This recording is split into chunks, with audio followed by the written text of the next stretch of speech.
오늘은 3주년 창립 예배를 이제 준비하면서 오늘 주일 말씀은 교회와 성도의 사명이라는 제목을 가지고 계속 요즘에 사도행전을 묵상하고 있습니다. 13장 1절에서부터 3절까지 짧은 구절인데요. 사도행전 13장 1절에서부터 3절까지의 말씀을 우리 짧으니까 함께 여러분과 합독하도록 하겠습니다. 안디옥 교회에 선지자들과 교사들이 있으니 곧 바나바와 네기를 하는 시므온과 구레네 사람 루교와 분봉왕 헤롯의 젖동생 마나엔과 및 사울이라. 주를 섬겨 금식할 때에 성령이 이르시되 내가 불러 시키는 일을 위하여 바나바와 사울을 따로 세우라 하시니 3절입니다. 이에 금식하며 기도하고 두 사람에게 안수하여 보내니라. 아멘. 여러분, 우리는 살아가면서 잘 살든지 못 살든지, 그리고 건강하든지 또 몸이 아프든지 우리에게는 동일한 시간이, 하루라는 24시간이라는 시간이 그 주어진 시간 속에서 우리가 살아가고 있습니다.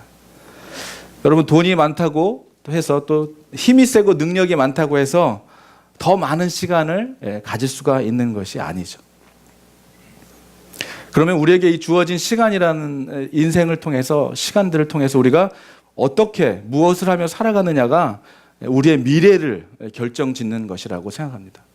그러니까 주님께서, 하나님께서 공평하게 주신 이 시간들 속에서 일어나는 우리들의 삶 속에서 무엇을, 어떠한 선택을 하며 살아가느냐에 따라서 미래에 우리의 결과물이 생기게 되는 것이죠.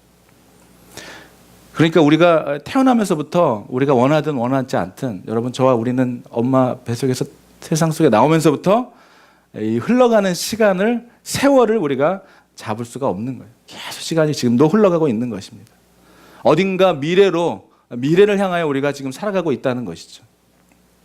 결국 우리가, 여러분과 제가 모두 주님이 부르실 때, 주님이 생명을 거두어 가시면 결국 우리의 육신은 땅에 묻히게 되는 것이죠. 중요한 것은 우리 모두가 어디온가를 향해서 지금 가고 있다고 하는 것인데요. 그 정착역이 어딘지를 모르면, 우리가 지금 어디를 향하여 가고 있는지를 모른다면 여러분, 인생을 방황할 수밖에 없게 되는 것입니다. 저도 이제 이렇게 적은 나이인 줄 알았는데 이제 얼마 전에 친구가 죽었다는 소식을 들었습니다. 그래서 참, 나 그렇게 늙지 않았는데, 아직 우리가 죽을 나이가 아닌데 하면서 친구의 장례식을, 프라싱에 있는 친구의 장례식을 방문했는데요. 다녀오면서 정말 만감이 교차하더라고요. 결혼식에 가서는 참 기쁘지만은 장례식에 가서는 항상 뭔가를 깨닫고 배우는 것 같다는 생각이 들어요.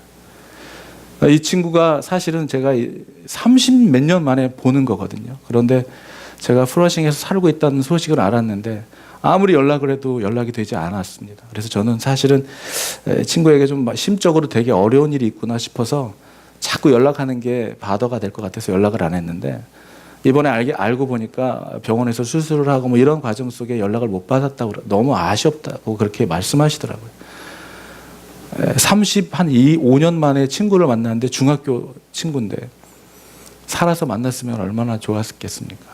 그런데 참 이렇게 뷰잉을 하는 서비스에서 만나니까 참 마음이 참 아프더라고요. 그런데 참 감사했던 것은 그가 예수님을 믿고 주님을 영접했고, 교회 안에서 정말 주님을 열심히 섬기고 봉사했다가 병사로 이렇게 하나님 곁으로 가게 된 것이, 하나님을 영접하고 구원받은 천국 백성이 되어서 이 세상을 떠났다는 게 얼마나 감사했는지 몰라요.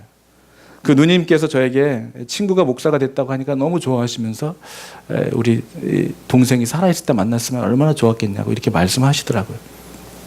그러면서 동생에 대한 아쉬운 얘기를 저한테 좀 하셨어요. 그런데 얼마나 마음이 착했냐면, 그냥 비즈니스를 해도 본인의 이익하고는 상관없이 다 거의 퍼주고, 그러니까 같이 살던 누나는 굉장히 힘들었다고 하는 거예요. 여러분, 이렇게 누군가에게 섬기고 선한 일을 사는 것은 이렇게 쉬운 일은 아니죠. 그러면서 누나는 동생을 위해서 서포트하고, 동생은 그것을 가지고 비즈니스를 잘 했어야 되는데 또 이렇게 선한 일. 그래서 제가 그랬습니다. 우리 친구는 가장 좋은 일을 하고 간 거라고, 가장 이 땅에 남아있으면서 가장 좋은 일을 하고 간 거라고 말씀을 드렸어요. 여러분, 우리는 어디론가, 우리의 인생은 지금도 어디론가 향하여 우리가 가고 있는 거예요. 내일 한 치 앞도 모르는 우리의 인생 속에서 오늘 내가 어떤 삶의 결정과 어떤 삶을 선택하느냐에 따라서 미래가 결정되어진다고 생각이 됩니다. 우리 옛말에 뭐로 가도 뭐 서울에만 가면 된다라는 그런 말이 있는데요. 저는 이 말이 세상 속에서는 맞는 말인지 모르지만 예수를 믿는 사람한테는 틀린 말이라고 생각합니다. 사도행전 4장 12절에 보면은 오직 구원을 받을 수 있는 오직 유일한 이름은 예수 그리스도밖에 없다고 했어요. 세상 사람들은 이렇게 돼도 구원받고 저렇게 돼도 하늘나라에 가고 다 너가 믿는 하나님, 내가 믿는 이 종교 다 구원을 이룬다는 그런 말들을 하지만 사실 잘못된 말인 것을 우리가 알게 됩니다. 사도행전 4장 12절에는 분명하게 얘기하고 있어요. 다른 이로서는 구원을 받을 수 없나니 천하 사람 중에 구원을 받을 만한 다른 이름을 우리에게 주신 적이 없다고. There's no other name. 구원을 이룰 다른 이름을 주신 적이 없다고 성경은 반드시 분명하게 얘기하고 있는 것입니다. 여러분, 우리가 삶을 살아갈 때 목적지도 없이 방향도 없이 아무 열차에 그냥 몸을 맡길 수 있죠. 때로는 그럴 때가 있죠. 그냥 세상에 그냥 사람들의 그냥 몸을 맡기고 사람들이 살아가는 대로 우리도 그렇게 그냥 방향 없이 살아가는 때가 있는 사람들도 있을 것입니다. 그러고 싶을 때가 있고 또 그렇게 살아갈 또 어떤 시기가 있을지도 몰라요. 그런데 여러분, 만약 우리가 가는 길이 내가 타고 있는 이 열차가 나를 불구덩이로 인도하는 그런 열차라면, 그것을 알았다면 그 열차를 타고 있을 사람은 아무도 없을 거예요. 분명히 갈아탈 것입니다. 그런데 여러분, 우리가 가고 있는 나의 믿음과 여러분의 믿음과 우리를 구원해 주신 그 예수 그리스도의 구원의 확신과 삶의 이유와 목적이 분명하다면 때로는 우리의 영이, 우리의 몸이 불편하고 아프고 때로는 가난하고 때로는 부할 수도 있지만 지치기도 하고 힘들어 어렵고 넘어지더라도 주님의 손에 붙어 있기만 한다면 조금 시간이 걸릴지는 몰라도 우리는 그 주님께서 인도하시는 그 구원의 길에서 이탈하는 사람이 되지 않을 것입니다. 조금은 지체하는 것 같고 내 인생에서 조금은 시간이 걸리더라도 하나님이 인도하시는 그 길에만 있으면, 가라 하시면 가고 서라 하시면 서는 그 순종의 삶을 통하여 주님은 우리를 구원으로 인도해 가시기 때문입니다. 여러분, 그러니까 다시 말해서 우리에게 지금 이 자리에 앉아 계시고 우리가 숨을 쉬고 있고 살아갈 생명을 주셨다는 것은 무엇을 얘기하는 것입니까? 삶의 분명한 이유가 저와 여러분들에게 있다는 거예요. 분명한 이유와 목적이 우리에게 있다는 것입니다. 다시 말해서 이곳에, 이 땅에 컴백교회를 세우셨다면 분명한 하나님의 뜻과 목적이 있다는 것을 우리가 알게 됩니다.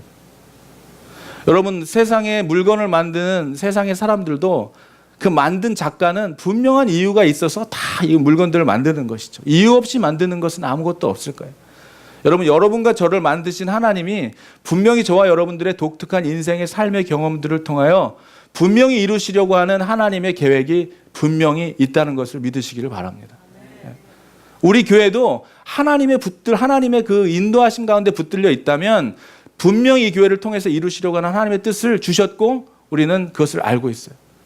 그런데 문제는요, 우리가 그 하나님의 뜻대로 살아가지 못할 때, 여러분과 제가 하나님의 뜻대로 살아가지 못하고 교회가 분명히 있어야 하는 하나님의 뜻대로 살아가지 못할 때 교회는 생명력을 잃게 되는 것이죠. 사람은 hopeless, 소망을 잃어버리게 되는 것입니다.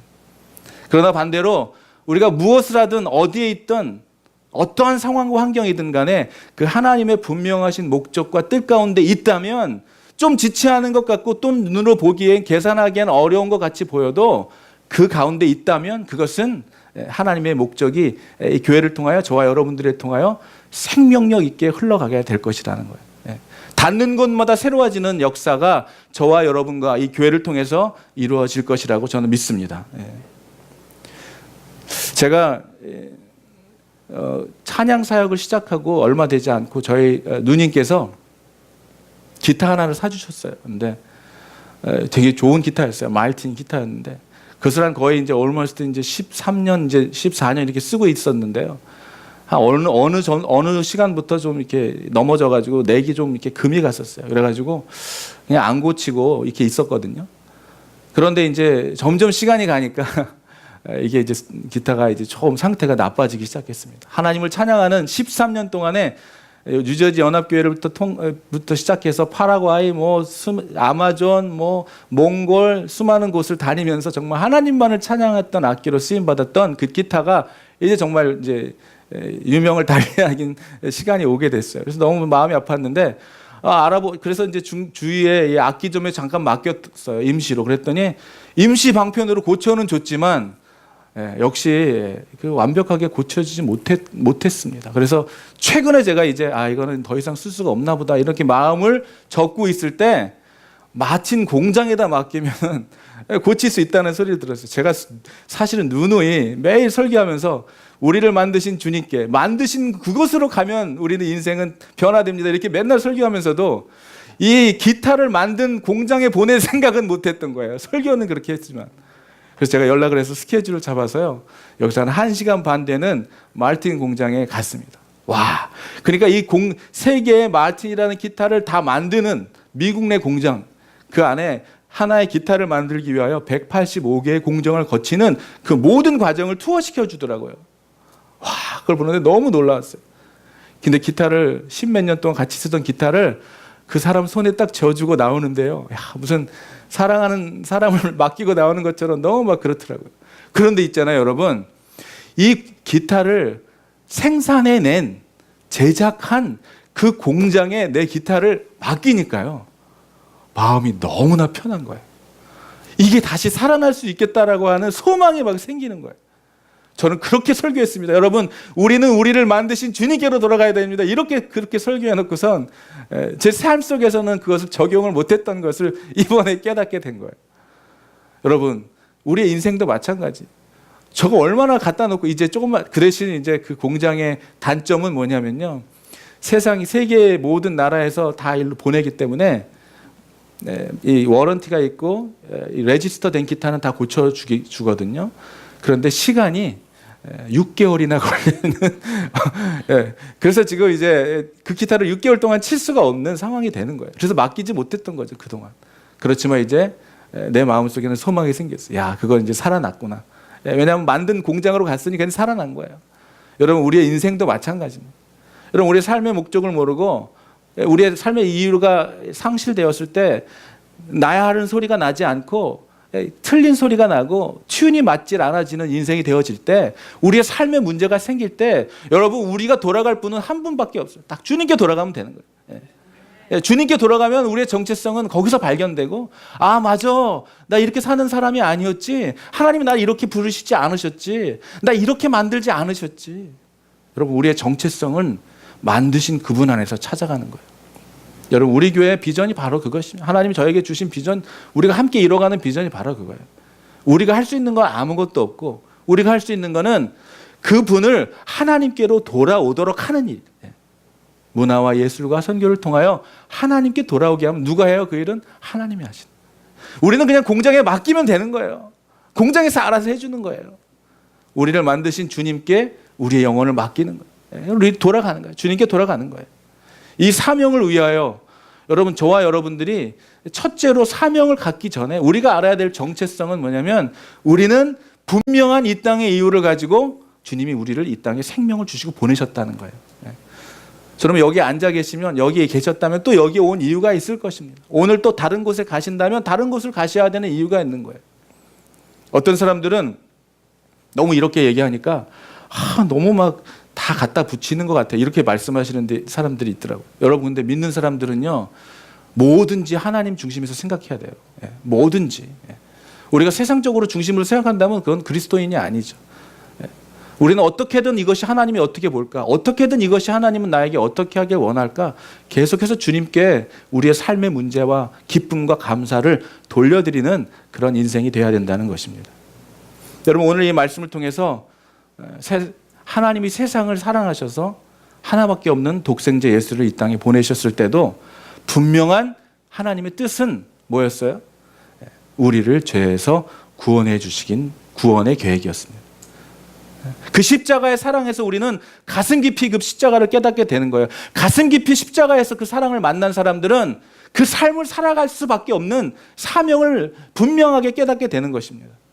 오늘 김유식 집사님이 저녁 때 간증도 바로 그거예요. 그는 세상에 유명한 첼리스트였지만 하나님께 붙들린 밤 되니까 이제는 나의 자랑을 위한 연주가 아니라 하나님의 영광을 위한 연주자로 바뀌어버리게 된 그 돌아온 이야기. 여러분, 우리도 주님이 우리의 인생은 딱 두 가지예요. 주님께 돌아오기 전과 주님께 돌아온 후의 인생. 어렸을 때부터 모태신앙으로 살아간 사람들은 그냥 주님하고 살아가는 그런 인생이었기 때문에 어떤 드라마틱한 반전이 없을지 몰라도 그분도 하나님과 살아가는 삶을 살아가는 것이죠. 예수님이 승천하시면서 우리에게 지상 명령을 분명히 주셨어요. 마태복음 28장 19절 20절에서 너희는 가서 모든 족속을 어떻게 했어요? 모든 것을 가르쳐 지키게 하고, 그리고 내가 세상 끝날까지 우리와 함께 영원히 함께 하시겠다고 하는 하나님의 말씀을 주시면서 가서 너는 온 천하에 다니면서 만민에게 복음을 전하라고 하는 사명을 저와 여러분에게 주셨다는 겁니다. 여러분, 목사는 목사에게서도 주셨고 평신도들에게도 주셨고, 우리가 하나님의 백성이라면 그것은 전도사님만 하시고 목사님만 하고 집사, 장로, 권사님만 하시라는 게 아니에요. 여러분의 삶을 통해서, 삶의 터전에서, 일하는 직장에서, 가정에서, 우리가 가는 모든 곳에서 여러분의 삶으로 예배하며 그 예배 가운데 살아계신 주님을 전할 수 있는 여러분들은 하나님의 대사들이라는 것이죠.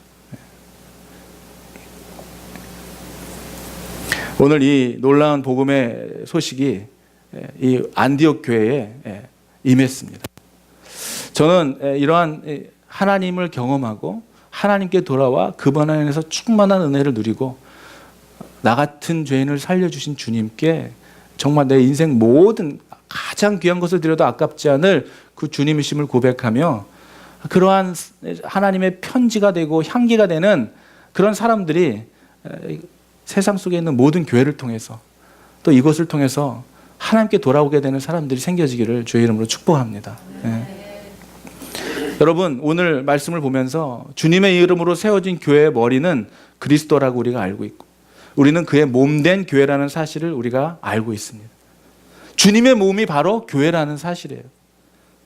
다시 말하면 주님이 자신의 몸인 교회를 이루는 자기 성도들을 통해서 계속해서 이 땅에 주님이 말씀하신 세계 비전을 이루어 가시는, 확장해 가시기를 원하신다는 것입니다. 여러분, 우리가 그래서 이 땅의 교회들이 예수님이 품었던 이 비전을 우리도 품어야 된다는 거예요. 다시 한번 창립 3주년을 맞이하면서 오늘 이 본문에 나오는 안디옥 교회의 이 놀라운 복음의 메시지를 통해서 정말 다시 한번 우리의 비전, 이 교회의 비전, 저와 여러분들 성도의 비전, 그런 삶의 우리의 정체성, 사명이 무엇인지를 다시 한번 짤막하게 오늘 말씀을 선포하기를 원합니다. 여러분, 오늘 본문에 나오는 안디옥 교회는 저희 교회보다는 더 컸을지도 모르지만 그 당시에 보면 아주 작고 연약한 교회였습니다. 그렇지만 아름다운 교회였습니다. 예루살렘 교회는 안디옥 교회보다는 비교도 안 될 만큼 정말 교인들도 많고 자랑할 수 있었던 그런 교회였지만 안디옥 교회는 눈으로 보기에는 연약한 교회였어요. 그런데 여러분, 세계 선교의 이런 충격적인 일은 예루살렘 교회를 통해서 이루어진 것이 아니라 안디옥 교회를 통해서 불이 붙게 됐다는 것을 오늘 말씀을 통해 보게 됩니다. 저는 그래서 우리 교회도 사람들의 눈으로 보기에는 작고 연약한 교회일지 모르지만 정말 예수님의 지상 명령을 이뤄가는 정말 거대한 큰 하나님의 세계 비전을 꿈꾸는 그 품는 그런 교회가 되기를 주의 이름으로 축원합니다. 그래서 여러분, 안디옥 교회를 저를 묵상하면서 오늘 세 가지를 생각해 봤어요. 첫째는 주님의 꿈과 비전을 품은 교회였어요. 여러분, 교회가요, 인간의 꿈과 비전을 품는 교회는 그것은 교회가 아니죠. 하나님의 꿈을 품는 교회가 교회죠.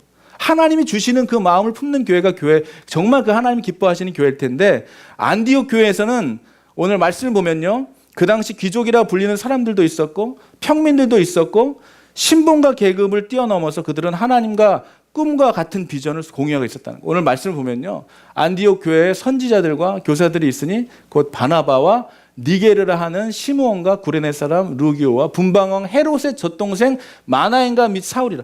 여러분, 이 내용을 보면요, 여기에 뭐 어떤 뜻들이 지금 다 설명할 수 없지만 노인도 있었고 어린이도 있었고 청년도 있었다는 사실, 그리고 그곳에는 많이 배우고 똑똑한 사람도 있었지만 정말 배움이 학력이 적은 사람들도 있었다는, 그리고 우리가 이런 신분을 얘기할 수 없지만 귀족도 있었고 평민들도 있었다는 것이에요. 어디를 보면 알 수 있냐면 분봉왕 헤롯의 젖동생, 아마 헤롯의 그 모유를 그 뭐라 그러죠? 유모가 같았던 그것을 표현하는 것이 헤롯의 젖동생 마나엔이라고 하는 사람이 나오는데 이분은 그러니까 로얄 패밀리였다는 거예요. 로얄 패밀리. 그리고 평민들도 있었다는 거예요. 그리고 여기 보면 니게르라고 하는데 이걸 영어 성경으로 보니까요. 니그로? 그래서 이쪽이 북아프리카 지역이었기 때문에 백인도 있었고 흑인도 있었고 다 있었다는 거예요. 그러니까 지금 이 1절만 읽어보면 안디옥 교회가 얼마나 멀티컬처럴한 교회였고 건강한 교회였는지. 왜 건강한 교회라고 말하냐면요. 귀족의 그다음에 신분에 상관없이 그들은 하나님의 그 세계 비전에 마음을 같이 했다는 거예요. 똑똑한 사람이 말하든 똑똑하지 못한 사람이 말하든 누가 말하든 상관없이 그 세계 비전에 그들의 마음이 한 마음이 되어요. 같이 비전을 나눴다는 것입니다. 너는 조용해. 너는 흑인이니까 조용해. 나는 백인이니까 이런 교회가 아니라 그 교회는 하나님의 그 사랑의 띠로 하나가 됐고 같은 뜻과 같은 비전을 품고 같은 세계 비전을 품게 된 교회였다는 것을 우리가 보게 됩니다. 그리고 오늘 2절을 보니까 뭐라고 나와 있어요? 주를 섬겨 금식할 때에 한번 같이 읽어보겠습니다. 시작. 주를 섬겨 금식할 때에 성령이 이르시되 내가 불러 시키는 일을 위하여 바나바와 사울을 따로 세우라 하시니. 여러분, 두 번째는요. 첫 번째는 정말 하나님의 비전을 세계 비전을 품는 교회가 되는 거고 두 번째는요. 영감 넘치는 예배가 있는 교회가 돼야 된다는 거예요. 오늘 주를 섬겨 금식할 때를 영어로 보면 주를 섬긴다는 거, 서비스. 이거는 여기 영어 성경으로 보니까 이렇게 표현되어 있습니다.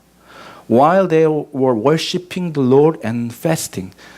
예배를 드리고 있을 때, 여러분 오늘도 정말 여러분과 함께 찬양하면서 작은 교회의 어려움은 그런 것 같아요. 이렇게 지난번에 우리 김유식 집사님이 같이 첼로를 하시면서 이 교회는 찬양팀이 앉아있는 사람보다 더 많아요. 그런 말씀을 하셨는데 여러분 앞에서 찬양을 하는 우리 찬양 예배자들은요. 이곳에서 하나님께 손들고 찬양하고 주님만을 예배하는 그분들을 보면서 또 은혜를 받거든요. 그런데 그러한 어떠한 예배의 역동성이 느껴지지 못할 때 물론 아무도 앉아있지 않아도 주님만 예배할 수 있습니다. 그런데 이렇게 함께 드리는 예배를 통하여 더 그 시너지 효과가 나잖아요. 함께 하나님을 찬양할 때 많은 무리가 있지만 전혀 찬양하지 않는 것도 어려운 것이지만 정말 적은 무리라도 함께 주님을 영감 넘치게 찬양할 때 오늘 여러분 안디옥 교회는요. 주를 섬길 때 예배 드릴 때 어떠한 마음으로 예배를 드렸냐면은 금식을 하면서 예배 드렸다는 거예요. 하나님의 그 비전을 위하여 금식을 하면서 예배 드렸다는 거예요. 다시 말하면 그들은 충만한 영감 넘치는 예배를 드렸고요. 여러분 이게 왜 중요하냐면요. 그 다음 구절에 나옵니다. 금식할 때 성령이 이르시되 여러분 우리가 주님께 영감 넘치며 예배하고 찬양하고 기도할 때요. 그때 성령의 음성을 듣는 거예요. 그때 하나님께서 우리의 마음속에 주님의 생각을 깨닫게 해주시는 거예요. 눈물이 쏟아지는 거예요. 알지 못하는 죄가 떠오르면서 회개하게 되는 거예요. 어떨 때요? 간절한 마음으로 주님께 예배 드릴 때. 저는 우리 교회가 작지만 정말 하나님께 예배하는 뜨거운 정말 뜨겁게 예배하고 영감 넘치는 예배자들이 여러분 되시기를 주의 이름으로 축원합니다. 네. 영감 넘치는 예배 가운데 성령이 이르시되 여러분 우리가 정말 어떠한 상황과 환경이 있을지라도요. 그것을 가지고 주님 앞에 가지고 간절한 마음으로 기도하면 주님은 본질을 깨닫게 해주시는 거예요. 여러분 교회가 본질을 잃어버리면요. 정말 비본질 가지고 싸우다가 끝나버리는 거예요. 별로 중요한 얘기 아닌 얘기로 싸우다가 끝나버리는 거예요. 그런데 기도하면요. 함께 모여 하나님 그렇습니다. 우리의 문제는 지금 비본질 같고 우리의 문제는 연약하고 우리의 삶은 지금 이렇게 형편없는 것 같이 보이지만 주님 우리를 받아주시고 용서하시고 하나님 우리를 주의 뜻 가운데 임하게 하시면서 우리가 성령으로 충만하면서 기도할 때 찬양하고 예배 드릴 때 그 본질을 깨닫게 해주시는 주님을 경험하게 되는 것입니다. 안디옥 교인들은 오늘 음성을 들었어요. 성령의 음성을 들었어요. 어떤 음성이었어요? 내가 불러 시키는 일을 위하여 바나바와 사울을 따로 세우라. 여러분 이 하나님의 음성은 성령 충만한 사람이 아니면 들을 수도 없겠지만 믿음이 충만한 사람이 아니면 굉장히 힘든 얘기예요. 왠지 아세요? 지금 바나바와 사울은 바울과 지금 바나바는 지금 안디옥 교회에서 가르치면서 놀랍게 부흥을 일으키는, 한마디로 얘기하면 부흥 강사였어요. 부흥 강사. 그런데 지금 주님께서는 너희 교회에 그냥 안주하며 계속 복음을 전하는 그런 일만 멈추지 말고 바나바와 바울을 따로 세워서 지금 복음을 전하는 그 비전으로 보내라는 거예요. 보내라는. 여러분, 그럴 수 있어요. 가장 소중한 것을 주님을 위하여 드릴 수 있습니까? 오늘 마지막으로 세 번째는 소중한 것을 내어주는 교회. 이것이 주님이 주시는 마음이라는. 여러분, 교회를 위해서, 특히 개척교회를 하면서 교회 어려움을 위해서 우리가 기도하는 가운데 제가 분명하게 들었던 음성은 이것이었어요. 뭐 여러 가지 어려운 것들이 너무 많죠. 하나부터 열까지 다 힘들고 불편한 일들이 많지만 주님께 기도할 때 주님께서 주셨던 분명한 음성은 그거였어요. 교회의 부흥은 선교에서 온다는 거였어요. 예. 아니 지금 이것도 하기 힘든데 무슨 선교입니까? 이럴 수 있잖아요. 아닌 거예요. 여러분, 있을 때, 없을 때 주지 못하는 사람은 있을 때도 주지 못하는 거예요. 예. 정말 여러분, 그래서 저희가 어느 순간부터 파라과이 선교를 지원하기 시작했어요. 작은 교회지만 우리가 할 수 있는 것을 하자. 그런데 정말 여러분, 저는 압니다. 저희 교회 수준으로는요, 오늘 9월 여기까지 오기 힘들었어요. 오늘 집사님도 기도하셨지만 우리 교회, 우리의 실력으로는 여기까지 오기 힘들었어요. 그런데 주님께서 지금까지 오게 할 수 있었던 것은 제가 가만히 아무리 생각해봐도 우리가 그 선교를 시작했던 그 마음을 하나님이 받으셨던 것 같아요. 작은아마 우리가 보내고 그쪽에 하나님 일을 위하여 서포트하고 보내고 또 이번에도 가게 되지만 여러분, 우리가 그렇게 자꾸 물론 어떤 사람은 그럴 수가 있죠. 여기도 바쁜데 뭘 거기까지 가서 선교하느냐 하고 있을 수 있습니다. 그렇지만 주님은 우리가 부르실 때, 우리가 말씀하실 때 그 일을 하는 거예요. 이 생각으로, 이성으로 판단하고 우리의 계산으로 판단하는 것이 하나님의 일이 아니죠. 여러분, 구약시대에는 어땠습니까? 가장 흠없고 소중한 것을 첫 열매를 주님께 드렸어요. 저는 우리 교회도 우리가 누리기에, 우리가 필요한 아무리 소중한 것이라도 주님이 내어달라 하시면 기꺼이 내어줄 수 있는 교회가 되기를 주의 이름으로 축원합니다. 예. 그런 교회가 하나님이 기뻐하시는 교회예요. 예. 어떤 사람이 그런 말을 했다고 합니다. 이 시대에 한국 교회에 진정한 목사가 없어. 예. 누구 책임인지 알아? 어떤 잡지에 이렇게 나왔대요. 이 시대에 한국 교회에 진정한 목사가 없는데 그게 누구 책임인지 아세요? 그러면서 답은 성도들의 책임이다, 이렇게 나왔대요. 예. 그 이유는 뭐냐면요. 그 이유가 참 의미심장하더라고요. 이유는 그렇다는 거예요.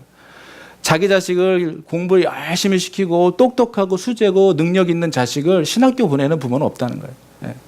좋은 대학 보내려고 하고, 정말, 그러니까 어떤 사람이 신학교 가냐면 떨어지고 좀 수준이 없고 뭐 이런 사람들이 가게 됐기 때문에 모든 하나님의 성도들이 가장 소중한 것을 주님을 위하여 바치지 않았기 때문에 가장 뒤처지는 사람들이 목사가 됐기 때문에 한국 교회 목사가 현찮다, 이렇게 이제 논평을 웃긴 말로 이렇게 한 것이죠.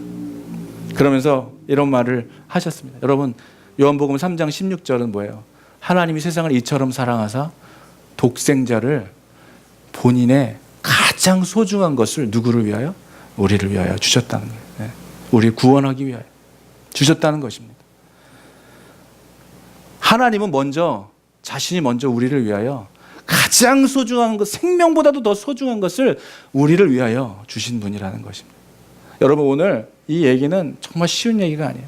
그들에게 바나바는, 그들에게 바울은 너무나 생명처럼 소중한 사람이었을 거예요. 근데 주님이 그들을 따로 세우라라고, 보내라라고 하신 거예요. 여러분, 가장 소중한 예수 그리스도를 우리에게 보내주신 그 희생과 사랑 때문에 구원받은 저와 여러분들이라면, 우리는, 컴백교회는 주님이 하라고 하시는 그 일에 가장 소중한 것들을 내어드릴 수 있는 저와 여러분이 되기를 주의 이름으로 축원합니다. 그러한 마음으로 오늘 이 예배에 참여하신 여러분 주의 이름으로 축복합니다. 하나님 이 세상을 지으시고 잃어버린 당신의 백성들이 주님께 돌아와, 누구든지 돌아와 구원을 영접하고 구원을 받게 하시기 위하여 자신의 가장 소중한 아들을 주셨다면, 우리가 그 생명을 얻었다면 저와 여러분들은 어떤 사람이 되어야 되겠습니까? 저 여러분들도 마찬가지. 우리에게 필요 없는 흠 있고 가장 쓸모없는 것을 드리는 것이 아니라 누구에게도 값으로 따질 수 없는 것. 그래서 여러분 하나님의 구원은 값없이 주신 선물이라고 했지만 값을 매길 수가 없는 거예요. 프라이스레스라고 하는 거예요. 값을 매길 수가 없는 거예요. 값이 없는 게 아니에요, 사실은. 값을 매길 수가 없는 것이죠. 그러니까 선물로 주신 거라는 거예요. 여러분, 우리가 살아가면서 누군가에게 정말 이것은 값을 매길 수 없는 하나님이 주시는 그 은혜와 사랑을 전하고 나누는 통로의 삶을 살아가는 여러분들이 되기를 주의 이름으로 축원합니다. 오늘 안디옥 교회를 묵상하면서 정말 그들에게 하나님의 꿈을 품고 있었던, 작았지만 하나님의 꿈 안에서는 다 하나가 됐어요. 다 하나가 됐어요. 많이 배우고 적게 배우고 다 필요 없고 높고 낮은 거 다 필요 없고 하나님의 꿈 안에서는, 그 비전 안에서는 우리가 다 하나가 되는 교회가 되기를 주의 이름으로 축원하며, 그리고 하나님이 말씀하신 그 비전을 이뤄가는 거에 있어서 가장 소중한 것까지도 주님께 드릴 수 있는 교회, 그리고 영감 넘치는 예배들을 통하여 계속해서 하나님이 우리에게 주시는 성령의 민감한 음성을 듣게 되는 그러한 이 예배 성전이 되기를, 그 여러분과 저가 되기를, 여러분이 가슴이, 우리의 마음이 성전이잖아요. 주님께 그런 신령한 예배들을 통하여 정말 하나님의 음성을 듣고, 여러분 하나님의 어떤 사람들이 다 선교사가 됐어요. 우리가 다른 데 가서 어떤 야구장 가서 은혜 받는 게 아니잖아요. 농구 코트 가서 은혜 받는 게 아니잖아요.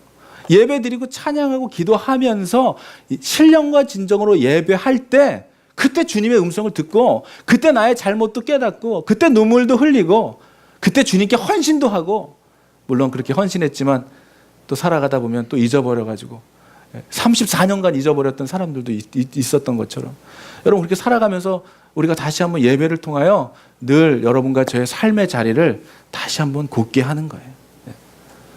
영감 넘치는 예배를 통하여 가장 소중한 것까지도 주님께 내어드릴 수 있는 결단이 너무 쉽게 되는, 막 고민하고 이걸 드릴까 말까가 아니라 그냥 주님이 주라 하시면, 여러분 우리에게 주어진 24시간 동안 돈을 열심히 버는 일에 쓰는 사람도 이 시간이고요, 그렇지 않은 사람도 이 시간 24시간입니다. 목적이 뭐예요? 돈을 버는 목적, 살아가는 목적이 뭐예요? 다시 한번 주님 앞에 기도하면서, 하나님, 내가 살아가는 것도, 나에게 주신 이 재능도, 나에게 주신 이 사람들도, 이 인맥도, 네트워크도, 비즈니스도 주님의 영광을 위하여 쓰여진다면 저는 주님께 드리겠습니다. 여러분 이렇게 기도하는 사람들은 비즈니스가 잘 될까요, 안 될까요? 저는 반드시 잘 될 거라고 생각합니다. 주님은 비즈니스 잘 되게 해서 그것으로 선교하라 해야 된다고 하는 이렇게 어떤 그런 물주 같은 그런 분이 아니시지만, 주님을 위하여 헌신하고 주님을 위하여 마음을 드리는 그 사람의 중심에 하나님은 더 큰 것으로 갚아주시는 하나님이심을 저는 믿습니다. 그런 주님 앞에 오늘도 우리 같이 기도하면서, 하나님 우리에게 주신 비전, 예수 그리스도의 비전을 품게 하시고 정말 예배 드릴 때마다 주님께 간절한 마음으로 나가게 하시며, 내 안에 소중한 것, 주님께 드리는 것이 하나도 아깝지 않은, 쓰다 남은 것 드리는 삶이 아닌 정말 가장 소중한 것을 주님께 드리는 저희들 예배자 되게 도와주시옵소서. 여러분 같이 잠깐 기도하겠습니다.